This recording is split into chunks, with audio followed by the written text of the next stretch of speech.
హైదరాబాద్ నగరంలోని అనేక బాధ్యతాయుత పౌరులు ట్రాఫిక్ నిబంధనలు నిష్టగా పాటిస్తున్నారు. రోడ్ సేఫ్టీ పట్ల మీ నిబద్ధతకు మేము అభినందనలు తెలుపుతున్నాం. అయితే కొంతమంది మాత్రం ఎవరూ చూడరనుకుంటూ నిబంధనలు ఉల్లంఘిస్తున్నారు. గమనించండి, మేము ఎప్పుడూ మిమ్మల్ని పరిశీలిస్తూనే ఉంటాం. ట్రాఫిక్ నిబంధనలు ఉల్లంఘించే వారిపై జరిమానా విధించబడుతుంది. తరచూ ట్రాఫిక్ నిబంధనలను ఉల్లంఘించేవారు చట్టపరమైన పరిణామాలను ఎదుర్కోవాల్సి ఉంటుంది. ఇప్పుడు మీరు కూడా నిబంధనలు అమలు చేయడంలో భాగస్వామిగా మారవచ్చు.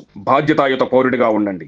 నిబంధన ఉల్లంఘనను స్పష్టంగా జీపీఎస్ కెమెరా యాప్ ద్వారా ఫోటో లేదా వీడియో రూపంలో సమయం, తేదీ, స్థలంతో కలిపి తీసి మాకు 9010203626 హెల్ప్ లైన్ నంబర్కు వాట్సాప్ లో పంపించండి. మన హైదరాబాద్ నగరాన్ని మనమంతా కలిసి మరింత సురక్షితంగా మార్చుదాం. దయచేసి ట్రాఫిక్ నిబంధనలు పాటించండి. మీతో పాటు ఇతరుల ప్రాణాలను కూడా కాపాడండి. Hyderabad traffic police, for you, with you always.